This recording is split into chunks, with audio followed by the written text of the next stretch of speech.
সালমান ফার্সি বলেন, আমার আব্বা আগুনের পূজারি ছিল।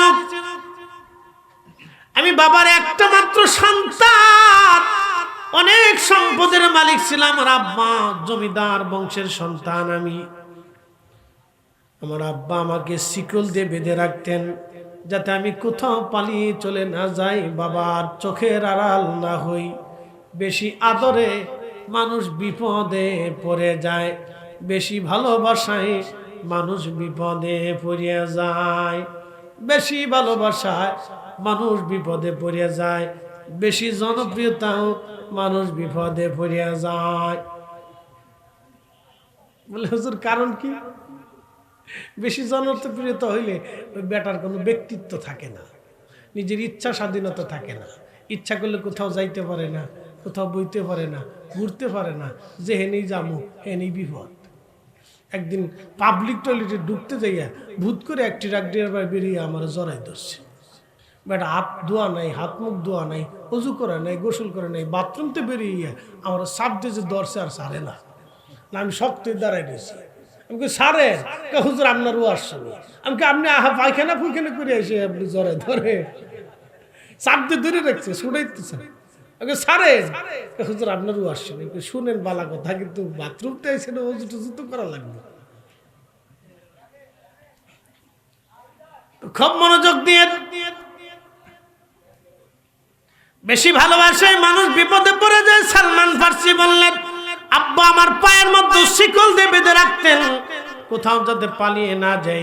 একদিন আমি আব্বাকে বললাম, বাবারে আপনার অনেক সম্পদ জমি জাতি যদি আপনি আমারে না দেখান, তাহলে আমি কি করে জানবো আপনার আমার এমন সম্পদ আছে? আমি কি করে বুঝবো এই সম্পদটা আমার? আব্বা জান, আপনি মরে গেলে তো আমি গরিব হয়ে যাব, এত সম্পদের দিশা পাবো না বাবা। তাহলে আপনি দয়া করে আপনার সম্পদ আমারে দেখায় দেন।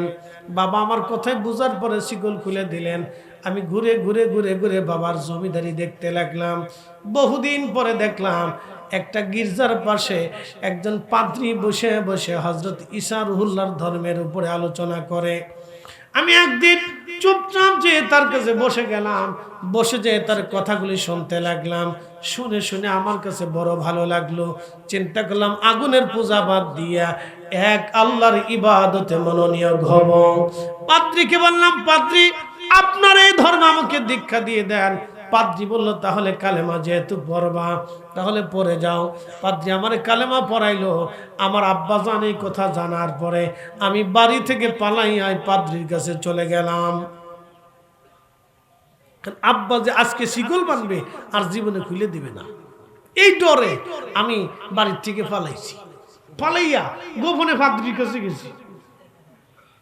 পাদ্রী কয়, তোমার তো বিপদ, তাহলে আমার এখানে থাকা যাবে না, তোমাকে আর একটা পাদ্রীর ঠিকানা দিই, আর এক গির্জা চলে যাও সেখানে।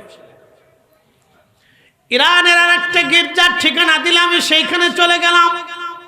30 বছর পর্যন্ত এই পাদ্রীর ঠিকানায় আমি কাজ করলাম, তার খেদমত করলাম, গির্জায় গির্জায় ইবাদত করলাম। 30 বছর ইবাদত করার পরে পাদ্রী মারা যাবে। আমি বললাম, হুজুর আপনি তো মারা যাবেন, তাহলে আমাকে আরেকজন পাদ্রীর ঠিকানা দিয়ে দেন। ওই গির্জা থেকে আর এক গির্জার খবর দেওয়া হলো, সেইখানে চলে গেলাম। সেখানে আরো 30 বছর কাটাইলাম। এইভাবে কাটাইতে কাটাইতে আমার জীবনের প্রায় 200 বছর চলে গেল গির্জায় গির্জায় আল্লাহ পাইতে।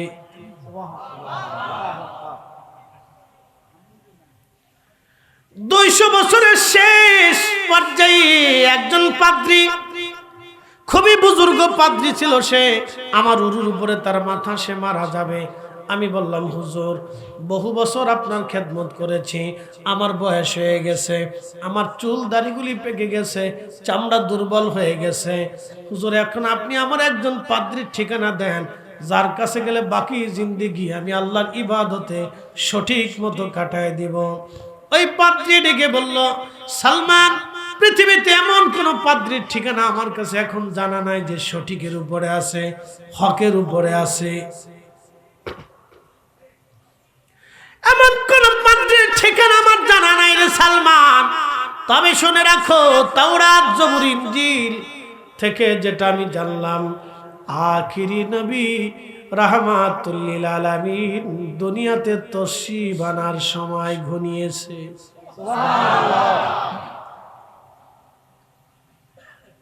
সালমান ফারসি বললেন, আখিরি নবী? বলে হ্যাঁ। কোথায় গেলে তাকে পাওয়া যাবে? পাদ্রী বলেন, বলতেছে আখিরি নবী যদি তুমি পেতে চাও, যে দেশে বেশি বেশি খেজুরের বাগান, তুমি সেই দেশে চলে যাও। ওই নবীর তিনটে গুণ পাবে। 1 নাম্বার, নবী হাদিয়া গ্রহণ করবে। 2 নাম্বার, নবী সদকা খাবে না, দান সদকা খাবে না। এই জন্য আওলাদের রসুল যারা আমার রসুলের বংশধর, তারা দান সদকা খাবে না, তারা হাদিয়া নিবে, কিন্তু দান সদকা তাদের জন্য হারাম।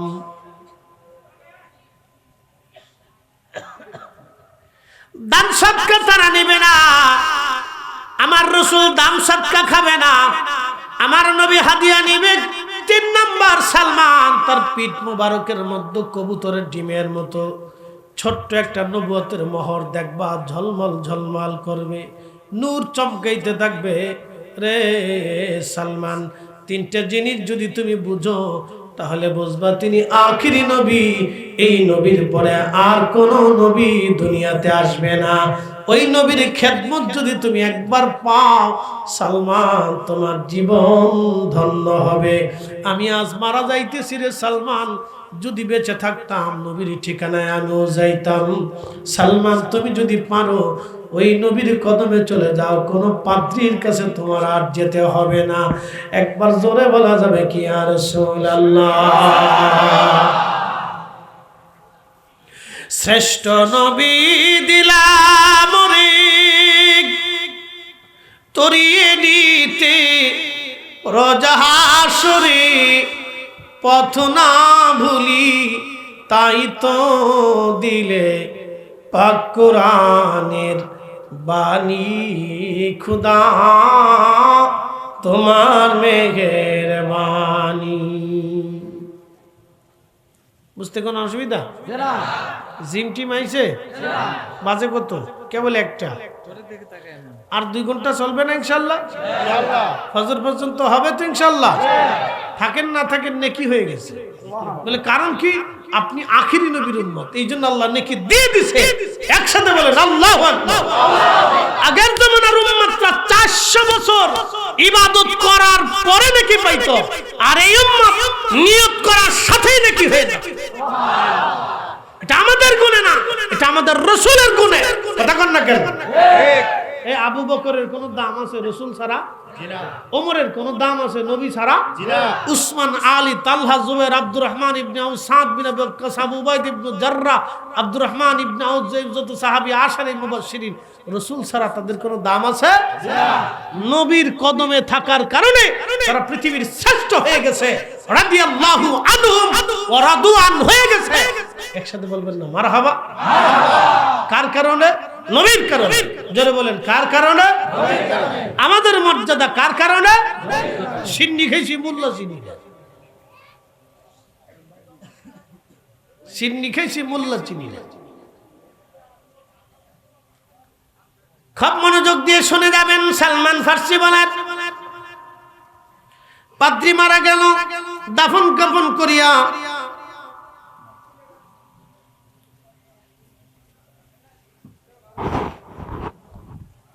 আংটিটা কই আছে, ভাবছি কি ফেলাই দিলাম নাকি আবার। আংটি, আকিকের আংটি, আকিক পাথর। আল্লাহ রাসূল আকিক পাথরের আংটি পরতেন।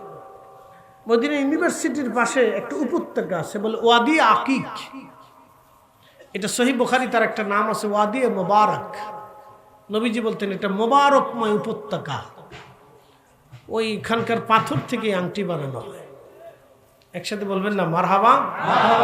যে জন্য ওয়াদি আকিক, আকিক পাথর রাসূল কারীম এটা ব্যবহার করতেন। তো খুব মনোযোগ দিবেন হাজিরিন।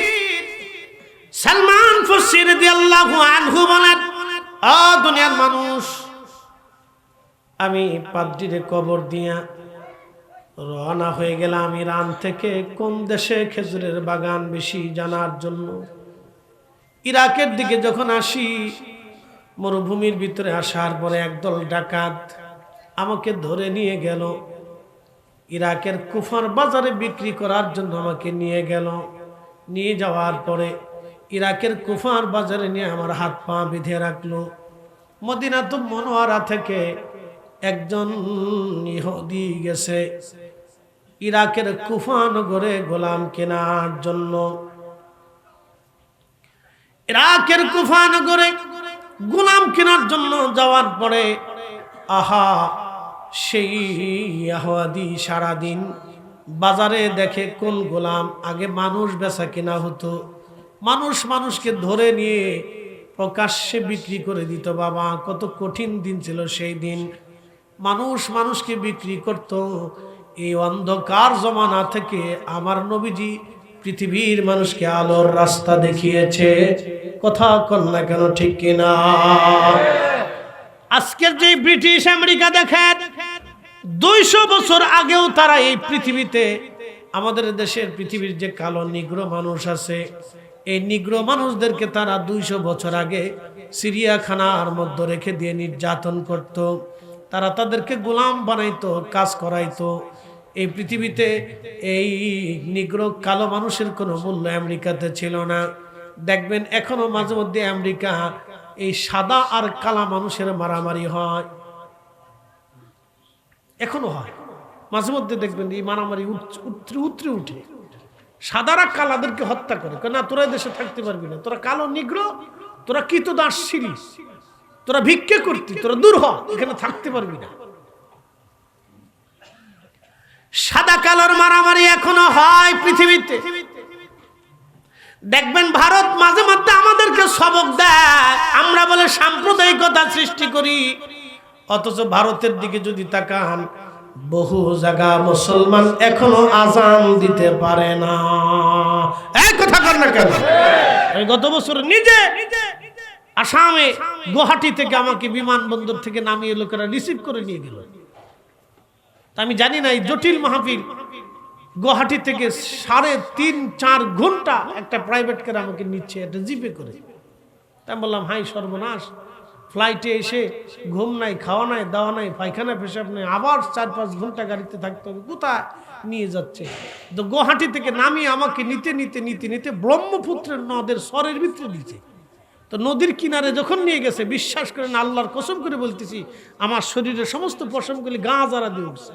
আমি গাড়ি থেকে লাফ দিয়ে নেমে বললাম, আপনারা কোথায় নিয়ে চলতেছেন আমাকে?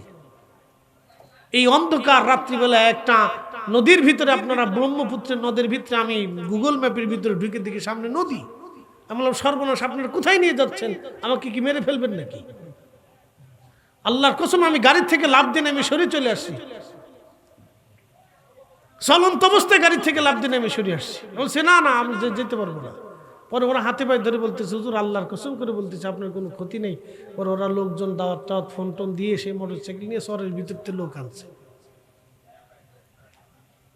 তো যখন মাহফিলের নিচে, বিশ্বাস করেন, এই প্রচুর মানুষ শহরের ভিতরে, একেবারে নদীর ভিতরে, কোনো রাস্তাঘাট নেই, ওই শহরের ভিতর দিয়ে নিল। তো নেওয়ার পরে অনেক মানুষ, সব ঘরের আলেম ওলামা আসছে, দেওবন্দিরাও আসছে। এরাও টলার ভালা টারা করে বহুত লোক আসছে। বললো যে, হুজুর আমরা এখানে মিলাদ কিয়াম নিয়ে এগুলি নিয়ে ঝগড়া ফাসাদ করি না, হুজুর আমরা মিলেমিশে থাকি। একসাথে বলবেন না মারহাবা? বলতেছে, হুজুর এই যে দেখবেন গরিব মানুষ, সরকার কোনো সাহায্য সহযোগিতা, চাকরি বাকরি, এমনকি এই শহরের মানুষদেরকে তারা একটা আইডেন্টি কার্ডও দেয় না। বিশ্বাস করবেন কত বড় নির্মম অত্যাচার ও দেশে এখনো। আর আমার দেশে এরা বলে, আমরা বলে সাম্প্রদায়িকতা করি। প্রতিনিয়ত যারা মুসলমানদেরকে পিটিয়ে মারে আর বল জয় শ্রীরাম। মুসলমান গরু জবাই করলে, গরু জবাই করার অপরাধে মুসলমান পিটিয়ে মারা, হ্যাঁ বল জয় শ্রীরাম। এরা আবার আমার দেশে সবক দেয় যা আমরা বলে সাম্প্রদায়িকতা সৃষ্টি করি। আল্লাহর কসম করে বলি, সকালবেলা ফজরের নামাজ পড়ার পরে মানুষগুলি কেউ 10 টাকা, কেউ 5 টাকা, কেউ 20 টাকার নোট আছে, এগুলো হাতে করে নিয়ে রাস্তার দুই পাশে দাঁড়ায় দিচ্ছে। আমি চলে আসতেছি, আমার হাদিয়া দিবার দোয়া চাবে।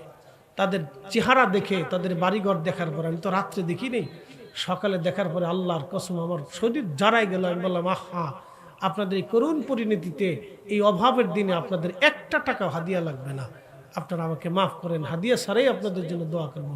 অনেকে হাতের মধ্যে খুশি দিতে চান, বললাম যে না, হাদিয়া লাগবে না, আপনাদের চেহারা। ওরা বললো যে হুজুর, সরকারি সমস্ত সুযোগ সুবিধা থেকে আমাদেরকে বঞ্চিত রাখে, আমরা এখানে কোনো রকম কৃষি কাজ কামড় করে কোনো রকম খাই। ভাই বিশ্বাস করবেন, তাদের বাড়ি ঘর দেখলে আপনার চোখে পানি আসবে, যে মানুষ এখনো এইভাবে, এই আধুনিক সময়ে মানুষ সরকার সুযোগ সুবিধা বঞ্চিত রাখে, যা আমরা রোহিঙ্গাদেরকেও রাখি নাই। এরা আমরা দেশে সবক দেয়, আমরা সাম্প্রদায়িকতা করি।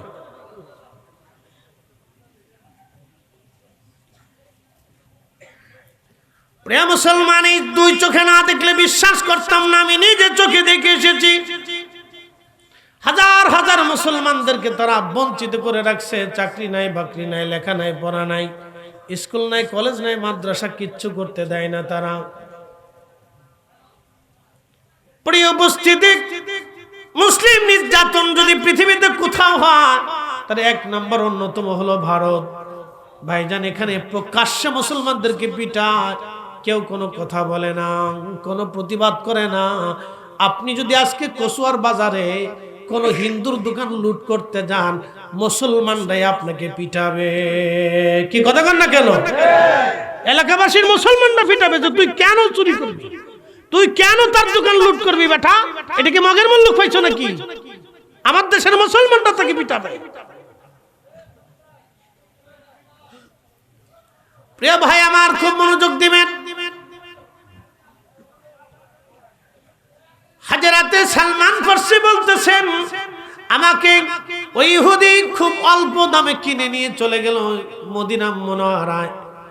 যখন মদিনাতে গেছে, আমার মালিক আমারে ডাক দিয়ে বলল, সালমান, তুমি তো ভারী কাজ করতে পারবে না, বৃদ্ধ মানুষ, তাহলে তুমি একটা কাজ করো, আমার অনেক বড় বড় খেজুরের বাগান আছে, এই বাগানে তুমি কাজ করো, বাগান পরীক্ষা পাহারা দাও, বাগান পরিচর্যা করো।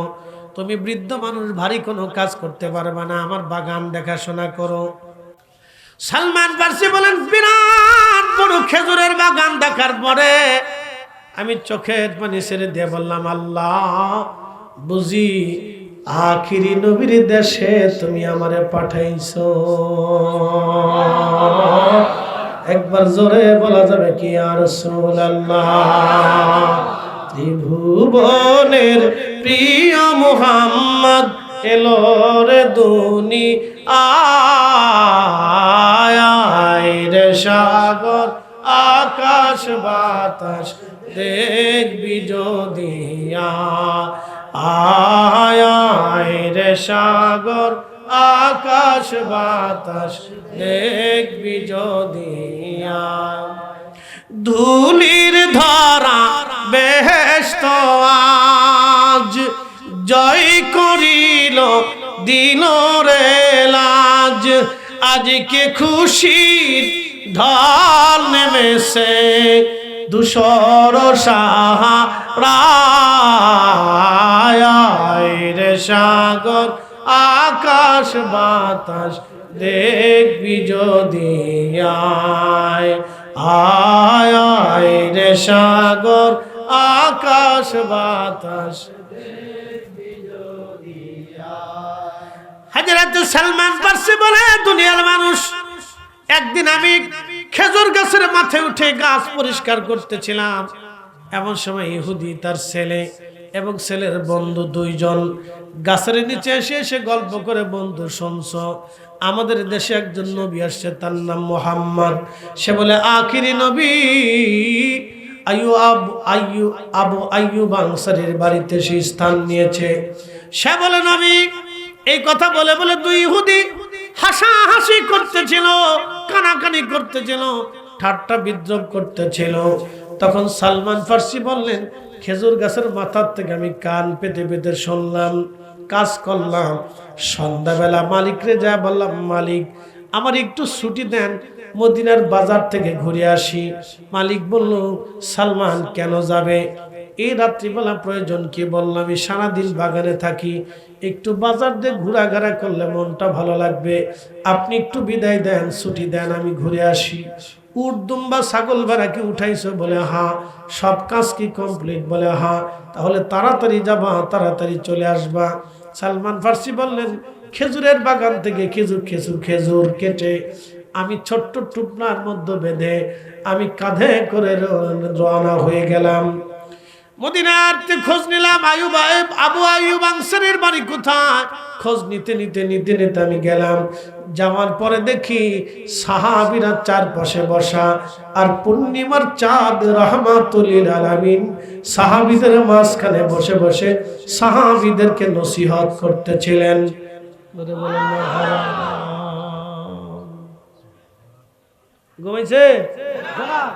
ঘুমাইছে? সাহাবীরা রাসূলকে ভালোবাসতেন কেমনে দেখেন। নবী পাওয়ার জন্য শুধু ইরান থেকে রওনা দিছে, শুধু রাসূল পাওয়ার জন্য ইরান থেকে রওনা দিয়ে কৃতদাস হইছে, মদিনাতে আইছে রাসূল দেখবে, নবী ভাবে রাসূল পাওয়ার আশা, তারা এত কষ্ট করছে, আর আমরা পাওয়ার পরেও চিনি না। কি কথা কন না কেন? আমরা পাওয়ার পরেও তার সুন্নাত মানি না, আমরা পাওয়ার পরেও তার আদর্শ গ্রহণ করি না। ব্যর্থতা তো আমাদের এখানে। আমরা জন্মের পর থেকে শুনতেছি রসুল রসুল রসুল, তাদের রসুল পাইতে কত কষ্ট হয়েছে। আল্লাহ বলেন, রাদিয়াল্লাহু আনহুম, আমি আল্লাহ তাদের উপরে খুশি, ওয়ারাদু আন, তারা আমার উপরে খুশি। কেন? যালিকা লিমান খাশিয়া রাব্বা, তারা আমি আল্লাহকে ভয় করত, আমি আল্লাহকে ভয় করত। একসাথে বলবেন আল্লাহু আকবার। আমরা আল্লাহরে ভয় করি? হ্যাঁ, করিনি? করি, সবাই করি না, কিছু করে কিছু করে না, অধিক লোক করে না। করলে প্রত্যেক জুমাতে মুসল্লি পাওয়া যায়, আসরের রোগতে আর পাওয়া যায় না। কি কথা কর না কেন? তাহলে জুমার সময় আল্লাহর ভয় আসে, আসরের সময় আল্লাহর আর ভয় থাকে না। জুমার সময় মুসল্লি থাকে, আর আসরের সময় সব কবরে চলে যায়। আবার পরের জুমার থেকে সব কবর থেকে উঠে আসে, নাকি বলেন? না, তার মানে 100% পিওর আল্লাহকে ভয় করে না। যদি করত তাহলে এদেশে সুদে কারবারি চলতো না, ঘুষে কারবারি চলতো না। আমার দেশে কত সুদে হাজি আছে, ঘুষে হাজি আছে, কত নামাজি আছে। বাপরে বাপ, ভাইয়ের জমি বুঝাই দেয় না, বোনের জমি বুঝাই দেয় না। 40 বছর ধরে বোনের জমিটা বুঝাই দিচ্ছে না। এরপরে টুপি মাথায় দিয়ে মসজিদের প্রথম কাতারে যে নামাজে দাঁড়া, শয়তান হাসে আর কয়, বাপরে বাপ, এটা আমার সেতু বড় সিটার।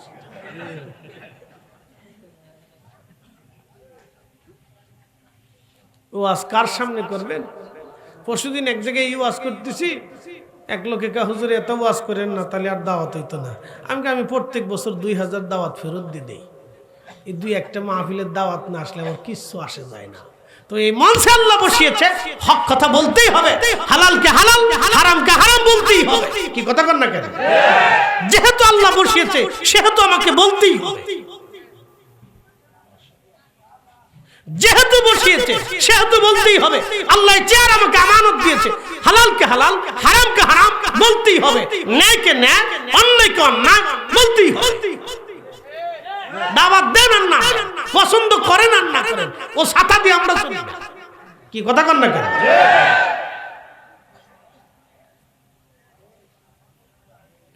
প্রিয় উপস্থিতি, মনোযোগ দিবেন।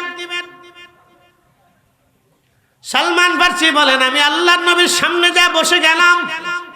প্রিয় নবীজি সব সাহাবীদেরকে নসিহত করার পরে আমি খেজুরগুলি সামনে নিয়ে বললাম, ইয়া রাসূলুল্লাহ, ইয়া হাবিবাল্লাহ, কিছু খেজুর আপনার জন্য সদকা এনেছি, আপনি কবুল করেন। আল্লাহর নবী ছোট্ট করে মুস্কি হাসি দিয়ে বললেন, সালমান, আমি সদকা গ্রহণ করি না। নবীর কয় গুণ? পাদ্রী বলে দিছিল 3টে গুণ দেখবা, পরীক্ষা করবা। 1 নম্বর সদকা খাবে না, 2 নম্বর হাদিয়া নিবে, 3 নম্বর নবুয়তের মোহর পাবে।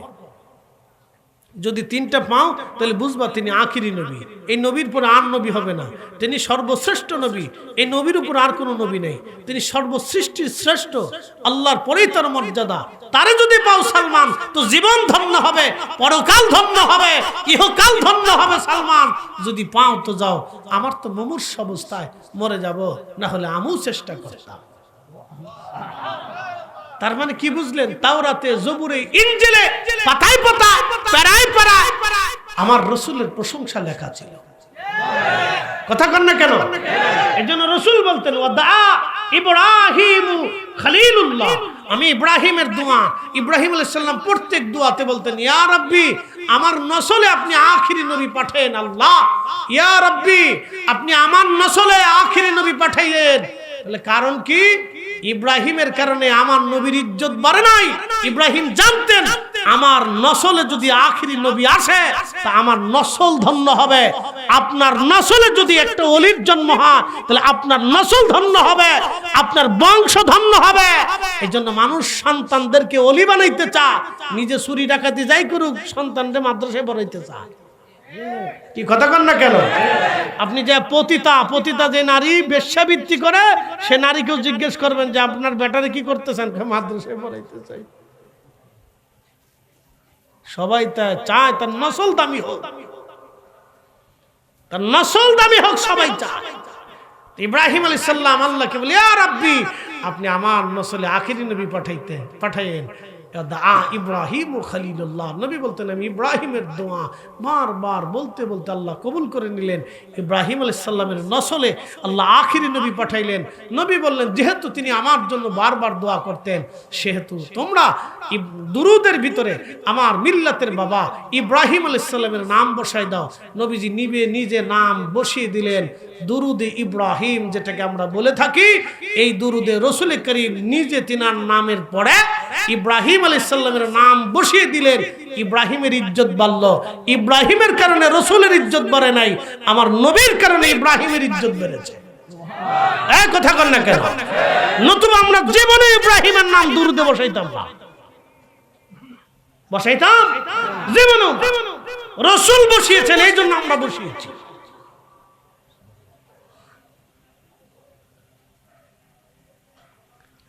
প্রিয় উপস্থিতি, মনোযোগ দিবেন। হযরত সালমান ফারসি রাদিয়াল্লাহু আনহু বলেন, দুনিয়ার মানুষ, আল্লাহর নবী যখন আমাকে মুস্কি হাসিতে ফিরাইলেন তখন বুঝলাম একটা পাইলাম, আরো দুইটা বাকি। পরের দিন কাজ শেষ করার পরে আবার মালিকরে বললাম, মালিক একটু ছুটি দেন। কোথায় যাবি সালমান? বলে মদিনার বাজার থেকে ঘুরে আসি। যাবি, তাড়াতাড়ি আসবি। সেই খেজুরগুলি নিয়ে আবার রওনা হয়ে গেলাম। আল্লাহর নবীর বারগায়ে সাহাবায়ে কিরামকে নবীজি নসিহত করতেছিলেন, আমি যে বসে গেলাম। নসিহত শেষ হয়ে যাওয়ার পরে বললাম, ইয়া রাসূলুল্লাহ, আপনি এই খেজুরগুলি আজকে হাদিয়া গ্রহণ করেন, আপনার জন্য হাদিয়া আনছি। আল্লাহর নবী মুস্কি হাসি দিয়ে বললেন, সালমান, আমি রাসূল হাদিয়া গ্রহণ করি, আমি হাদিয়া নেই। এই জন্য হাদিয়া দেওয়াও সুন্নত, নেওয়াও সুন্নত, হাদিয়া খাওয়ানো সুন্নত, মাহফিল শেষে তাবারক খাওয়ানো সুন্নত। তাবারকের বিরোধিতা করা বেদাত। যারা তাবারকের বেদাত ফতোয়া দিবে ও নিজে বেদাত। কথা বুঝেন নাই? কথা কাটসাট ক্লিয়ার, বাকি ঝুঁকি নেই। মাহফিলের শেষে বান্দাকে উপর্যুপরি সামর্থ্য অনুযায়ী যাহা পারেন কিছু খাওয়ানো সুন্নত। যদি খাওয়ান তো সুন্নত আদায় হবে, যদি না খাওয়ান তাহলে সুন্নত আদায় হবে না। খাওয়ানো সুন্নত, না খাওয়ানো সুন্নত না। এবং খাওয়ার বিরোধিতা করা বেদাত। যারা বলবে বেদাত, ওর জিন্দেগি বেদাত। বলে কি উদর ফিন্টি বুদুর গাড়ি চুরি করছে, সাফাইছে আমরার গাড়ির উপর।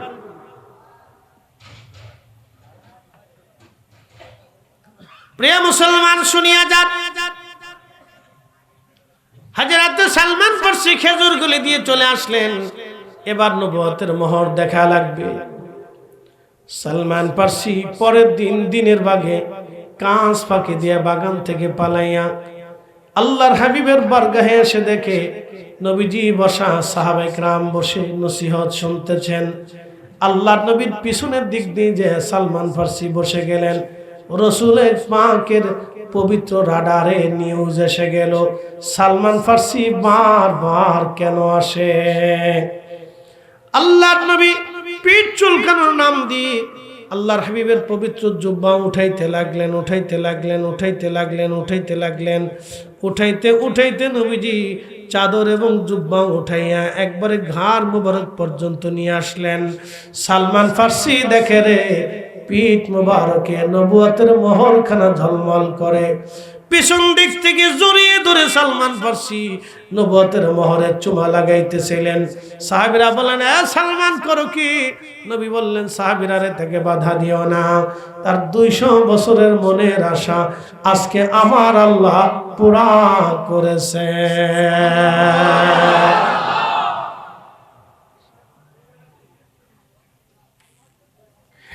সালমান ফার্সি বলে, আমি বারবার নবুয়তের মোহরে চুমা লাগাইতেছি। লাগানোর পরে বললাম, ইয়া রাসূলুল্লাহ, আর দেরি করবেন না, আপনার জবানে আমারে পড়ায় দেন লা ইলাহা ইল্লাল্লাহু মুহাম্মাদুর রাসূলুল্লাহ সাল্লাল্লাহু আলাইহি ওয়াসাল্লাম। তুমি মোদের আশার আলো, তাই তো তোমায় বাসি ভালো।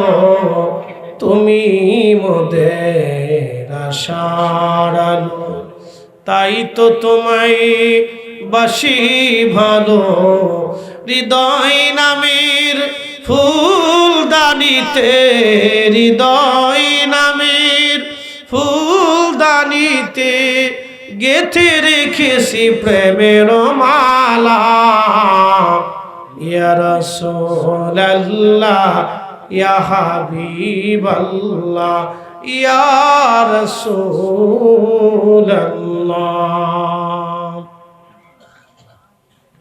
সালমান ফার্সি কাজ ফাঁকি দিয়ে আসার কারণে ইহুদি মালিক বাগানে যায়, দেখে সালমান নাই। চিন্তা করলো ব্যাপার কি, এই বৃদ্ধটা কোথায় গেছে? সে বাগানের এক কোনায় পালিয়েছে। দেখে সালমান ফার্সি ধীরে ধীরে বাগানে আসে, ডাক দিয়ে বলো, সালমান কোথায় গিয়েছিল? সালমান ফার্সি বলল, মানে মুসলমান মিথ্যা বলে না, আমি রসুলের দরবারে যে কালেমা পড়ে মুসলমান হয়ে আসছি। মালিক মুখের ভিতরে কষে কষে মুখের মধ্যে থাপ্পড় মারতেছিল। সুন্দর চেহারার বৃদ্ধ ছিলেন তিনি, মুখের মধ্যে দাগগুলি বসে বসে যাচ্ছিল। মালিক খাবার কমিয়ে দিল, চাবুক দিয়ে মাঝে মধ্যে পিটায়। 200 বছরের একজন বৃদ্ধ চাবুক দিয়ে মারার পরে চামড়াগুলি ফেটে ফেটে কলতানি দিয়ে রক্ত বের হয়। খাবার বন্ধ করে দিল, মাঝে মধ্যে পিটায়, কোনো ওষুধ লাগাইতে দিত না। বহু রজনী সালমান ফার্সি ঘুমাইতে পারেন নাই ব্যথার যন্ত্রণায়। কালেমার জন্য সেই দিন সাহাবীরা পিঠের চামড়া দিয়েছিল কালেমার জন্য। সেই দিন সাহাবীরা পিঠের চামড়া দিল, গোশত দিল। কোনো অপরাধ নাই, শুধু অপরাধ কালেমা কেন পড়েছিস? কালেমা কি? কালেমা হচ্ছে ন্যায় কাজ করা। কালেমা কি? কালেমা হচ্ছে আল্লাহর একত্ববাদের সাক্ষ্য দেওয়া। কালেমা কি? আল্লাহর প্রতি নিজেকে সমর্পণ করে দেওয়া, যে আল্লাহ যা বলেছে আমি আমার জীবনে তাহা মেনে নেব। কি কথা বল না কেন? কালেমার অর্থ কি? আল্লাহ যা বলেছে আমি আমার জীবনে তাই মেনে নেব। মুহাম্মদুর রাসূলুল্লাহর অর্থ কি? মুহাম্মদুর রাসূলুল্লাহ জীবনে যা করতে বলেছে আমি তাই করব, এবং মুহাম্মদুর রাসূলুল্লাহকে নিজের জীবনের চাইতে ভালোবাসবো। কথা ঠিক আছে না ভাই? কালেমা তো এটাই না। কালেমা কি বাইটে খা, সবজি বানায় খা, গলার মালা দিয়ে ঝুলে রাখে? না না না, কালেমা তো এটাই যে লা ইলাহা ইল্লাল্লাহ, উনি যা বলছে আমার জীবনে তাই মানতে হবে। মুহাম্মদুর রাসূলুল্লাহ উনি যাহা আদেশ করেছে, নিষেধ করেছে, আমার জীবনে পালন করতে হবে। জীবনে সব কিছু দিয়ে ওনাকে ভালোবাসতে হবে, তাহলেই সে কালেমার মর্ম বোঝা যাবে। কথা ঠিক আছে না? শুধু এই কালেমার জন্য সাহাবীদের পিঠে চামড়া চলে গেল। সালমান ফার্সি বহু নির্যাতন সহ্য করার পর একদিন এসে বলেন, ইয়া রাসূলুল্লাহ, আপনার সালমান বেশি দিন আর বাঁচবে না। কি হয়েছে সালমান? আমার মালিক আমার পিটায়, আমাকে মারে, অত্যাচার করে, এমন ভাবে মারে নবী গো, ওষুধ ব্যবহার করতে দেয় না। আমি একজন বৃদ্ধ মানুষ, ক্ষুধার্ত রাখে, আমাকে অনেক কষ্ট দেয়, শাস্তি দেয়। হুজুর, মনে হয় কোনদিনই দাসত্বের বন্ধন থেকে মুক্ত হওয়ার আর সুযোগ নাই। আল্লাহ নবী বললেন, সালমান রে, তুমি তোমার মালিক ইহুদিরে যায় বলো, কোনো বিনিময় কি তোমার আজাদ করবে কিনা বলো।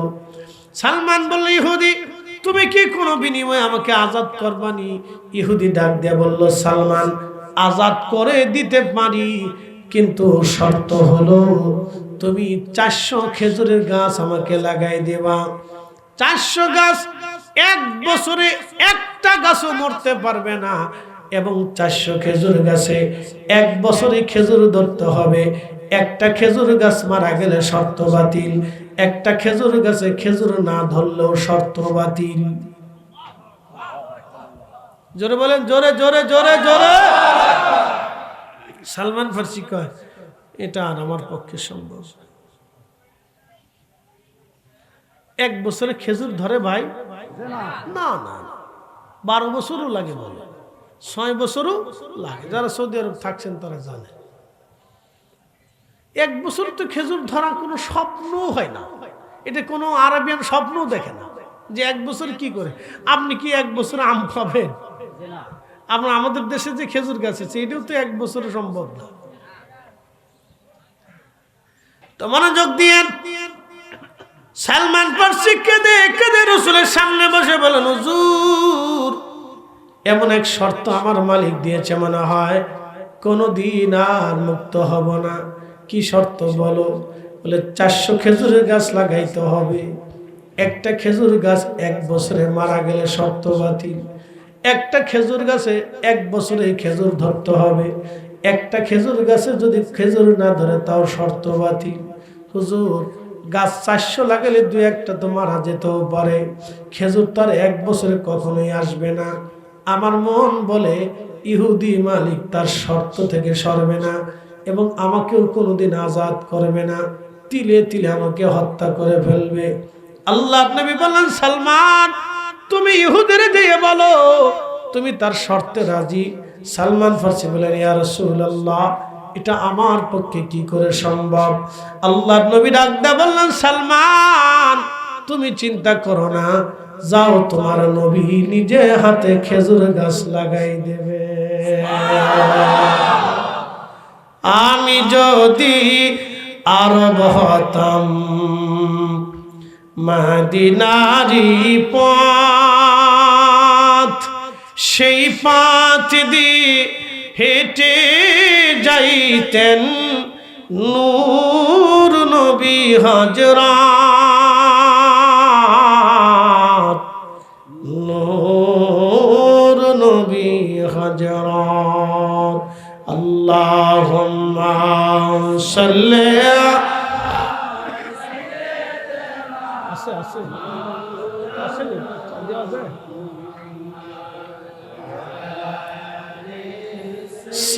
সাইয়্যিদানা।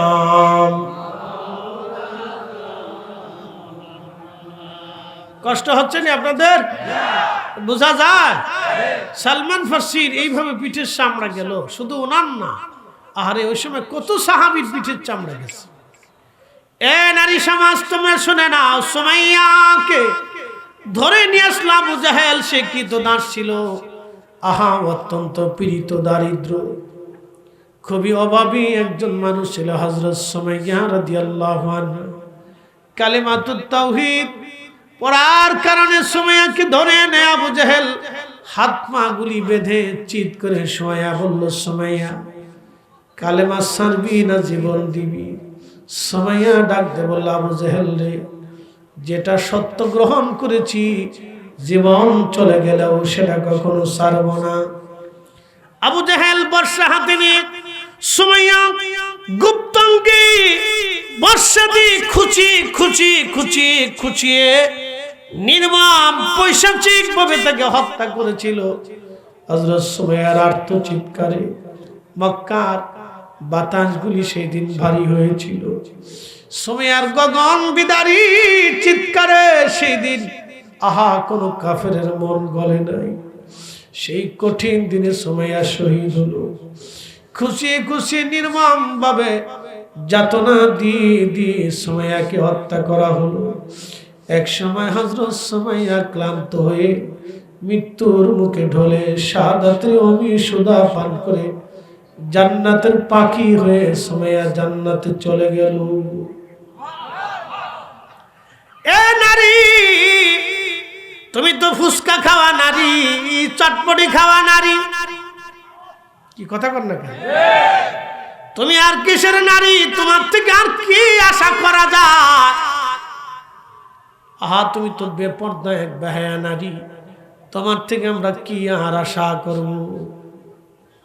বাজান হযরত সুমাইয়া রাদিয়াল্লাহু আনহা সেই দিন শহীদ হয়ে আর আগে বললেন, ইয়া রাব্বি, আমি যে সত্য দিলে গ্রহণ করেছি, আমার হৃদয় থেকে আপনি সত্যটাকে বের করে দিবেন না গো আল্লাহ।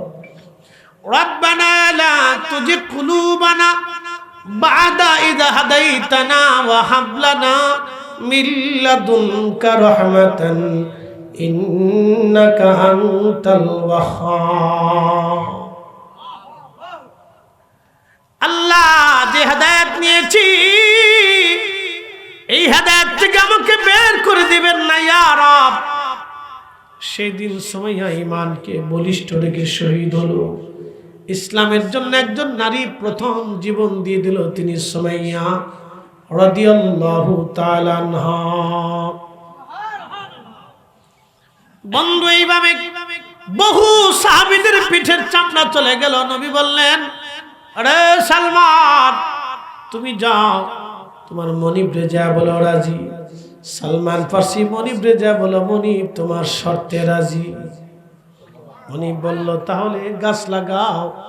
মদিনাতে সালমান ফার্সির বাগান এখনো আছে। একসাথে বলবেন আল্লাহু আকবার। এখনো সালমান ফার্সির সেই বাগানটা মদিনাতে আছে। যদি কখনো হজে যান তো মদিনায় গেলে সালমান ফার্সি রাদিয়াল্লাহু আনহু সেই বাগানটা দেখে আসবে। সেই গাছ নাই, কিন্তু ওই গাছের বংশধর আছে, এখনো সে বাগান আছে। হ্যাঁ, গাছও আছে, একটা ছিল, দুইটা ছিল, সৌদিরা কেটে ফেলছে। তো খুব মনোযোগ দিয়ে সে গাছ এখন আছে, বাগানও আছে। সৌদিরা তো অনেক কিছুই নষ্ট করে ফেলছে। প্রিয় রসুলের স্মৃতি বিজড়িত জায়গাগুলি অনেক কিছুই নাই। হাজিরা যায়, একটু মহাব্বত করে, কেউ বসে, কেউ কান্দে। দৃশ্যগুলি দেখলে অনেকের ভালো লাগে না? খুব আবেগে কান্দে। ওনাকে শিরিক শিরিক, ইয়া হাজি আল্লাহ শিরক, আল্লাহ বেদা, আল্লাহ রুহ, হাজি তুই শিরিক করছিস, চলে যা। ওরা তো বুঝে না যে আমরা কত কষ্ট করে ওই দেশে যাই। হৃদয়ের খুবই ভালোবাসার আবেগ নিয়ে আমরা সৌদি আরবে মদিনাতুল মুনাওয়ারায় যাই। কথা কোন ঠিক আছে না ভাই? আর ওরা তো সবসময় দেখে না, দেখতে দেখতে আর কি মহাব্বত অতটাই নাই। কাবা ঘরের সামনে দেখবেন যে এই লুঙ্গি উঁচে করে হাঁটতেছে, আমি দেই গিরের উপর দিয়ে কাবার ওই রাস্তা দিয়ে হাঁটতে যেতেছে, যুবক হাঁটতেছে, ও কিছু মনে করে না, ওখানে বাড়ি কিছু মনে করে না, কিছু মনে করে না। কিন্তু আমরা যখন বহু দূর থেকে কাবার সামনে যাই তখন ডর করে, ঠিক আছে না ভাই? ডর করে যা বেয়াদবি হয় কিনা। আর ওরা জুতা পাই দিয়ে চলতেছে। আমি নিজে দেখছি হেরেমের মুতাওয়াফের ভিতরে হাজিরা জুতা পাই দিয়ে তাওয়াফ করতেছে। আস্তাগফিরুল্লাহ আল-আযীম, লা হাওলা ওয়ালা কুওয়াতা ইল্লা বিল্লাহ। কাবার চাইতে জুতার দাম বেশি হয়ে গেছে। কি বুঝেন না কথা? মনে হয় ওরা বলবে আবেগ দিয়ে কি ধর্ম চলে না। আরে বেটা, আবেগ না হলে ধর্মই হয় না। কি কথা কর না কেন? আবেগ না হলে তো ধর্মই হয় না। হযরতে গসলুল মালায়েকা হানজালা উহুদে শহীদ হলেন কিসের কারণে? উনি ইচ্ছা করলে কি গোসল করে যেতে পারতেন না? তো উনার দরকার ছিল কি? উনি আবেগে চলে গেছে। আল্লাহ আইব ধরে নেই, দোষ ধরে নেই, আল্লাহ গুনাহে পরিণত করিয়া আসমানে নিয়ে আল্লাহ গোসল দেওয়ায় দেখাই দিছে, আমার রসুলের মহব্বতের আবেগ দেখে নাও। আমি আল্লাহ এটাকে শুধু শত করে দেখি না, আমি আসমানে নিয়ে ফেরেশতা দিয়ে গোসল করে আর তোমাদেরকে বুঝাই দিলাম আমি রসুলের মহব্বতের আবেগটাকে বেশি ভালোবাসি। আবেগ দিয়ে কি ধর্ম চলে? তা আবেগ ছাড়া ধর্ম হয় নাকি? হযরত আবু বকর সিদ্দিক রাদিয়াল্লাহু আনহু তার ছোট্ট কন্যা আমাদের আম্মাজান আয়েশা সিদ্দিকা রাদিয়াল্লাহু আনহা, তিনার বয়স 5, আমার রসুলের বয়স 50। বুঝেন তো আপনি? আপনি দিবেন আপনার একটা 5 বছরের মেয়েকে আমার সাথে বিয়ে দিবেন? আমি যত বড় বক্তা হই জীবনও দিবেন না। কিন্তু হুজুর কি পাগল হইল নাকি? কয় কি হুজুরে? জিন্দেগি তো দিবেন না। আবু বকর সিদ্দিক বলতেছি, ইয়া রাসূলুল্লাহ আপনি আমার আয়েশাকে বিয়ে করেন। নবী বললেন ছোট্ট মেয়ে 5 বছর বয়স। আবু বকর এটা কি? হ্যাঁ। আবু বকর বলতেছি, ইয়া রাসূলুল্লাহ আমি অত কিছু বুঝি না, আমি বুঝি আমার মেয়েটা আপনার স্ত্রী হবে, আপনার সাথে আমার আত্মীয়তা হবে। দলিল দিয়া না ভালোবাসা দিয়া? কথা কন না কেন? একসাথে বলেন। দলিলে না আবেগে?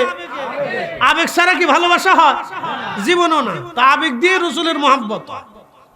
যারা বলে আবেগ দিয়ে চলে না, আমি বলবো আবেগ ছাড়া হয় না।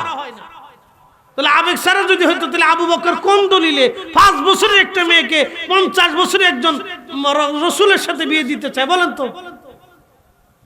শুধু একটাই, যে ইয়া রাসূলুল্লাহ আপনার সাথে আমার আত্মীয়তা হবে, আপনি আমার আত্মীয় হবেন, আমি আপনার আত্মীয় হব, আর আমার মেয়েটা আপনার ঘরের খেদমত করবে। আল্লাহু আকবার। চিন্তা করতে পারছেন কত সুন্দর অনুভূতি ছিল তাদের।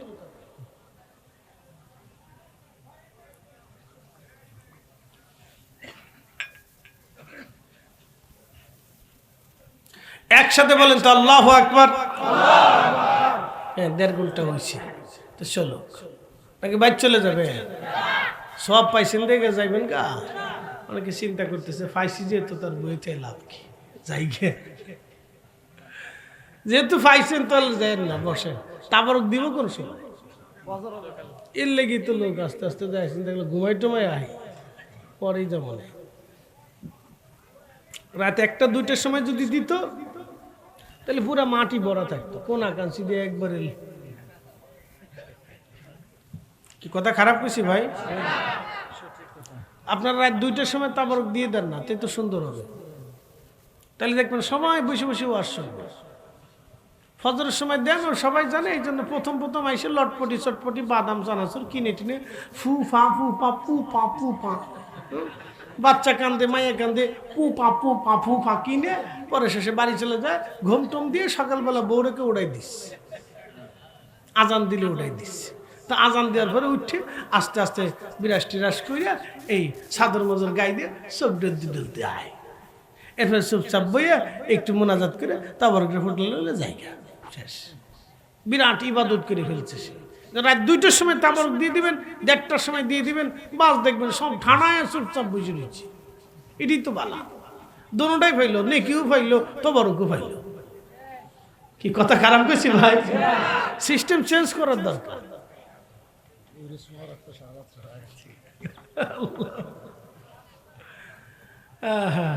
কি আর করার আছে? আসেন, জবান দিছে কে? একসাথে বলে। বুবা আছে না ভাই? কথা বলতে পারে? পারে না তো ওরে বুবা বানাইলো কে? কি লেগে বানাইলো? এত মানুষের জবান দিলি হেতরে বুবা বানাইলো কে? তাহলে আল্লাহ কি মানে বৈষম্য করছে? না না, আল্লাহ বৈষম্য করে নাই। বরং বোবা যদি না হতো আপনি জানতেনই না যে মানুষ বোবা হতে পারে। বোবা বানাইয়া আল্লাহ দেখাইছে, মানুষ বুঝে নাও আমি বোবাও বানাইতে পারি। অন্ধ বানাইয়া আল্লাহ বুঝাই দিছে যে অন্ধ বলে পৃথিবীতে আছে, তোমার চোখ কেড়ে নিতে পারি। আল্লাহ বুঝাই দিলে, মানুষ তুমি সাবধান হয়ে যাও, তোমাকে অন্ধ বানাইতে পারি। আল্লাহু আলা কুল্লি শাইইন কাদির। আল্লাহ সর্বময়, সর্বকালের, সর্বসময়ের জন্য, সর্বস্থানের জন্য মহা শক্তিশালী। আল্লাহ তার প্রমাণ দিয়ে দিয়েছে। এই জন্য জবানটা খুলে দেন, কিছু সময় আল্লাহ জিকির করি। মোহাম্মদ ইসমে জাত আল্লাহ আল্লাহ আল্লাহ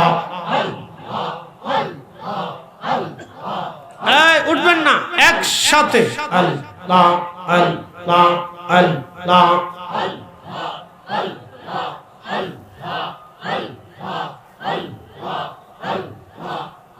বজ পাগলা রে ডুবলো বেলা দেখনা চাহিয়া আল্লাহ আল্লাহ আল্লাহ পর পারের ডাক পড়িলে পর পারের ডাক পড়িলে পার হবে তুই কি দিয়া ওরে পার হবে তুই কি দিয়া ডুবলো বেলা দেখনা চাহিয়া আল্লাহ আল্লাহ আল্লাহ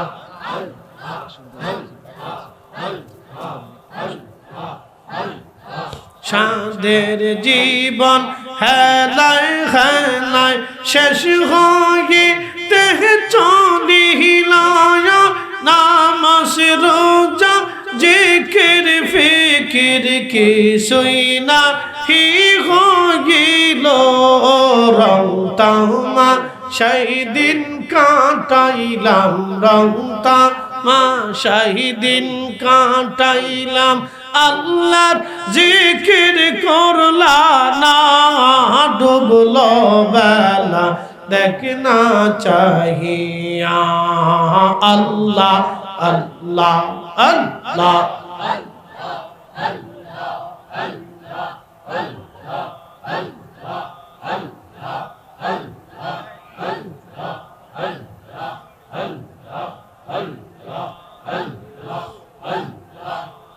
বজমন রিয়ে ডুবলো বেলা দেখনা চাহিয়া আল্লাহ আল্লাহ আল্লাহ মর পারের ডাক পড়িলে পর পারের ডাক পড়িলে পার হবে তুই কি দিয়া ডুবলো বেলা চাহিয়া আল্লাহ আল্লাহ আল্লাহ